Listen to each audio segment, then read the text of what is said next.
Welcome to Spotlight. For the first time in 20 years, Cornwall has a regular air link with Heathrow. There'll be 4 flights a day between Newquay and London, although there have already been teething problems. Come on, you can do it. That's it, you can do it. You can do it.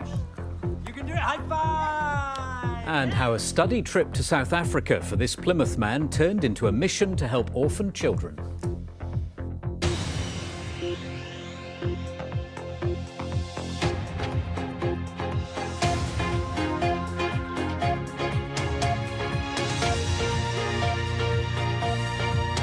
Now, for many students, a gap year to go off on an adventure has become an essential part of life. But when one Plymouth man fancied a bit of volunteering abroad back in 2007, he wasn't to know it would change his life. Harrison Nash was so moved by what he saw in South Africa that he returned to the country after his degree to set up a children's charity, which is now celebrating its 10th anniversary. Well, using education and play, Maranatha Care helps children who've had a difficult start in life.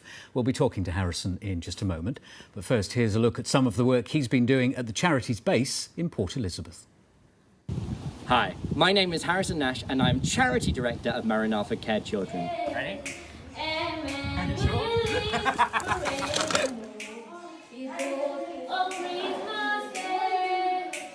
And then they found the little nook in a stable all forlorn, and in a manger cold and dark, Mary's little boy was born. Come on.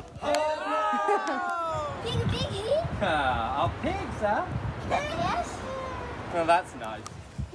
Yes! Okay, next one.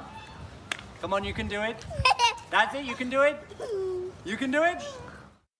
Well, Harrison's here now. Harrison, that all looks so wonderful. The work you do must be so rewarding. Yes, absolutely. And for me, it's been amazing over the years, you know, to actually see children become such self-sufficient, successful adults. It's been hugely rewarding for me. Briefly explain to us how this all came about. How did you end up from Plymouth in South Africa in the first place?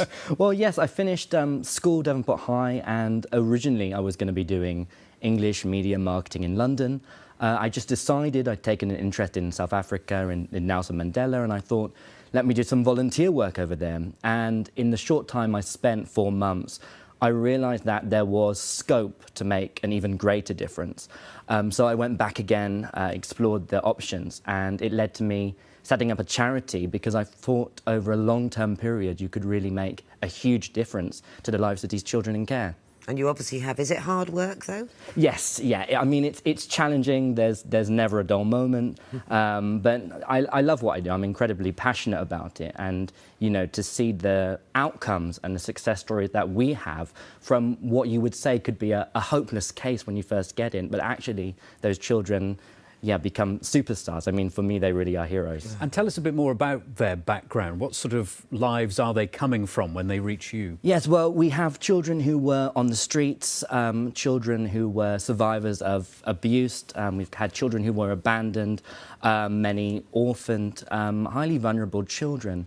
But despite that, incredibly resilient. And, you know, you see that when you are able to give the targeted support of these children, which, you know, through the charity we've been able to do, they can really achieve their full potential. And that's been what's so inspiring about the whole journey. And you mainly have success stories? Actually, yes, that's what's been really positive, and that we can give feedback to people who support us. You know, we have young people who I've worked with from when they've been 12 years old, now in their 20s, and they come back to speak to the young people. You know, they're working for national companies, you know, they've got great qualifications, and despite where they came from, you know, their future is now so bright and they can actually inspire the next generation. I know you come back to Plymouth, if you can, once a year. Yes. Over the years that you've been away, what sort of differences are you noticing between South Africa and the southwest when you get back here? And the contrast must be huge, but maybe there are similarities as well. I don't know. I mean, the contrast is huge. You know, there's been a lot of growth as well. I mean, I went to Plymouth University. It's been amazing to see even the development from when I graduated until now.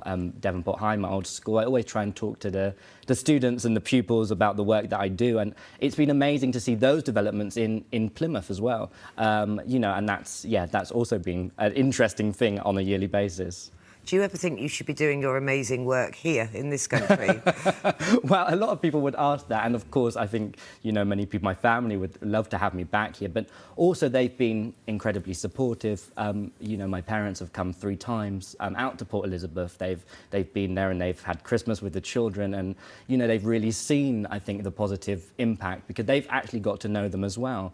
And, you know, when you can actually follow a journey right through from a child through to an adulthood, that's quite rare. And, you know, on a gap year or a short-term volunteer project, you don't always get to see that. But I've been able to see the results from the interventions we've been able to do, and that's been incredible. Briefly, what's the long-term plan? Is South Africa your home now, effectively? Is that the plan? Well, you know, it's been 10 years of the charity. We could hashtag 10 more years, but we'll see what will happen. I mean, I would love to see the young people we're working with now set up their own projects to help the future generation in South Africa. And if the charity could be part of making that possible, then I would think we've achieved what we set out to do. You've done some amazing work already. What a difference you've made. Well done. Thank you so very much much for coming in. Thank Have you. a good trip back. Thank you. Thank you.